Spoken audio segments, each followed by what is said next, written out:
how significant your influence is in the world.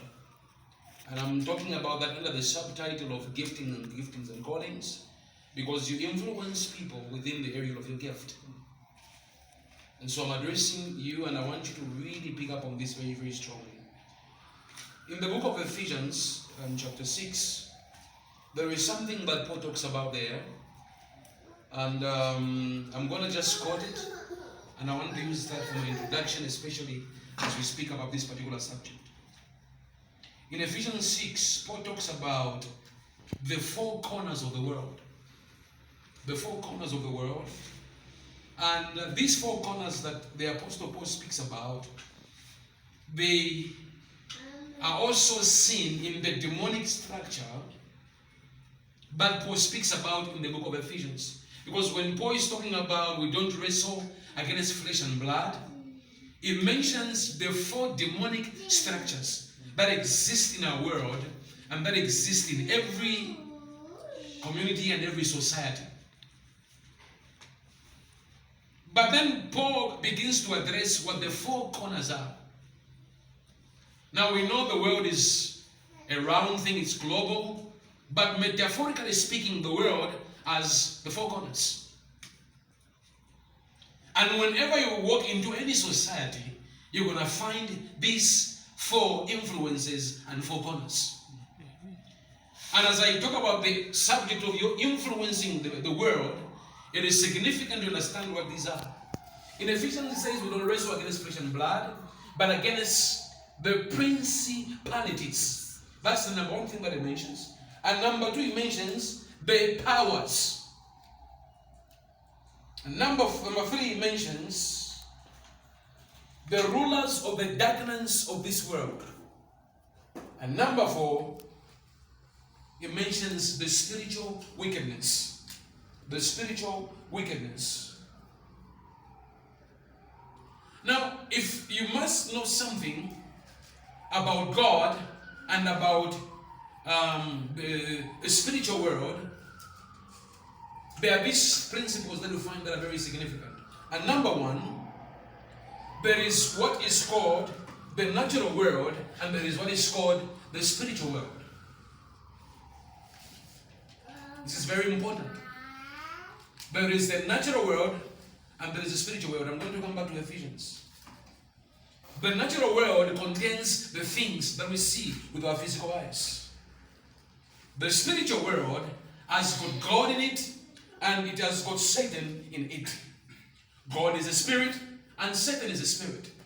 So there is a natural world that we see, which we call the earth, the plants, the rivers, the mountains. That's the natural world. But there is also the spiritual world. Now, number two, the spiritual world influences the natural world. Everything that happens in the natural world has its influence from the realm of the spirit. So things that you see physically happening or manifesting, there are powers in operation behind the scenes that you don't see with your physical eyes. So the spiritual world has an impact or influences the natural world. The world that we physically live in is subject to the spiritual world. Are you with me? Yes. Number three, both God and Satan uses people to do their will. God will use human beings to do their will, and Satan will possess human beings to do their will. Now, one of the things that I sometimes have seen is that it is very possible for a Christian to be used by Satan for you to do his will. And there are many Christians who are fulfilling the agenda of the powers of darkness in their lives. So God is interested in human beings, is interested in people. So whoever then yields themselves, whether to God or to Satan, you'll be used to execute his plan here on earth. So we are living in the world where there are agendas that are at play. Satan has an agenda and God has an agenda. And the question you must be asking yourself is, whose agenda am I fulfilling in my life? And at every moment. It's an agenda that God has. And you must know, which agenda am I fulfilling in my life? It's very, very important to do that.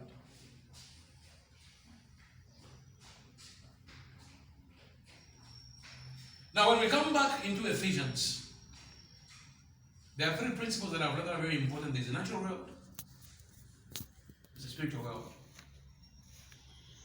I've told you that the natural world is subject to the spiritual world. And I said both God and Satan uses people to do their will.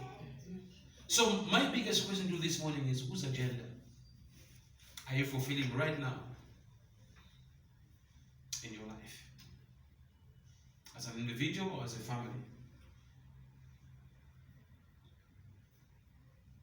So in Ephesians, when we come to it, there are four categories, if you like, of demonic spirits that describes the spiritual structure of any society that Paul speaks about. And these four demonic spirits that are described, they are the essence of the pillars of power that rests in every geographical jurisdiction upon the earth. And it mentions principalities. Now, what is a principality? A principality basically is a territory that is governed by a prince. So when you say principality, what is it? It's a territory that is governed by a prince. It speaks of governmental power or authority. It speaks of political rule.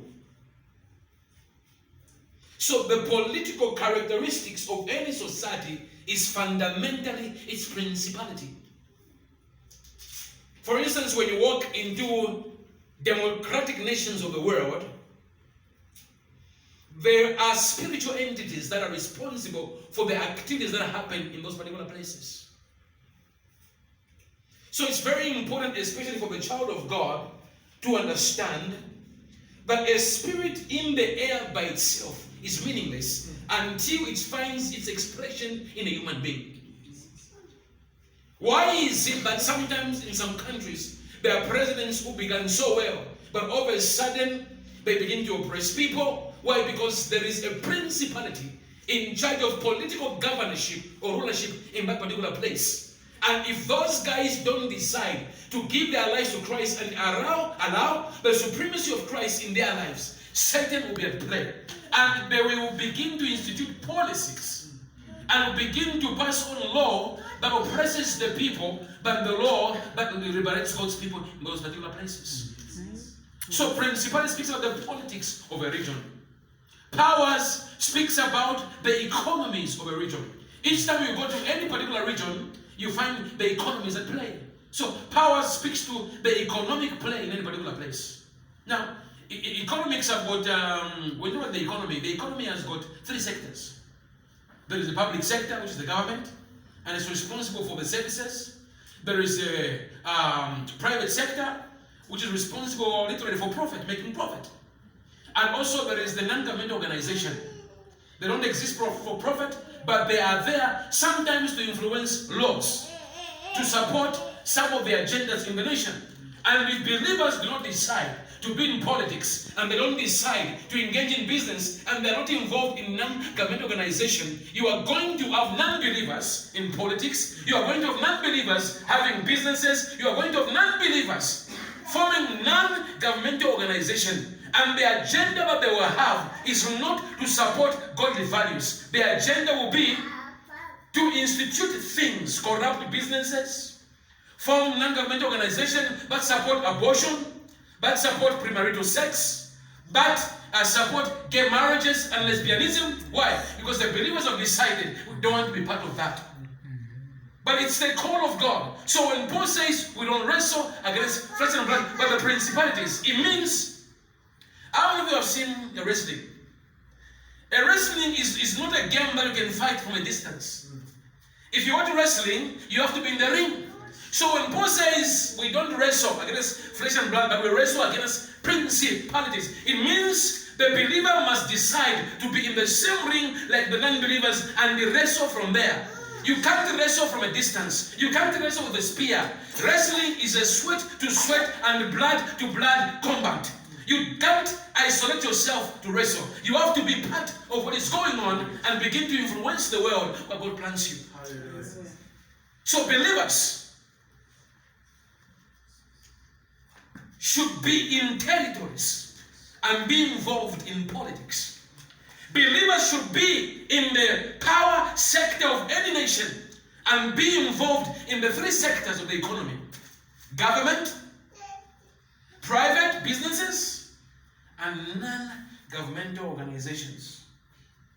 Are you breathing? Amen. You are? Yes. Don't just have small businesses. Just selling tomato and fritters. You have to grow. Yes. Because decisions are never made at a lower level. They are made at a higher level. Amen. And if you don't grow, you will just be crying, why are they bad policies? You have to grow in power and in strength and be part of the decision makers in those places. Amen. Are you following me? Yes. The number 3 thing Paul mentions is, now in every region, as I said, there are 3 sectors that I've talked about. So each time you walk into any society, you go to a particular place, country, you'll be greeted with these things. If you arrive in Gambia or in Tanzania, you automatically know what kind of political influence is there. Is it a monarchy? Is it democracy? You will also be introduced into the economy. Are people poor or rich here? What is the involvement of non-government organization? Most of the non-government organizations receive funding from outside Zambia. And many of them are supported by institutions who influence laws that are against God. Things like supporting gay marriages. So a believer is not your job just to watch things from a distance. You are to wrestle. Wrestling means be there and become part of the influence. Then it mentions the rulers of the darkness of this world. Now, the rulers of the darkness of this world expresses themselves. These are spirits that expresses themselves in the culture of a society. What is the culture of a society? Culture speaks about the norms, the values, things that are important in that society. It is the culture, the language, the dressing. All those things are part of the culture. Now, do you know how culture is disseminated? Culture is disseminated through entertainment and through music, through schools, through colleges and universities. That's how culture is passed on. So then, when Paul says don't wrestle, it means, we wrestle against principalities and powers and the crowns of the darkness of this world. It means you must be part of the media. We need Christian journalists. We need Christians who are involved in marketing. We need Christians who have got schools. Paul is saying that's how you wrestle. You know, when I read this scripture years ago, I used to think we wrestle not against. I thought wrestling is when you meet on Tuesday and have a prayer meeting. That's wrestling. Now it's important to pray for prayer meetings, but the real wrestling is what you do when you are engaged at this particular level. It is high time that we begin to think about how can I begin a small school in the place where I am. How can I be involved in entertainment and music? Christians.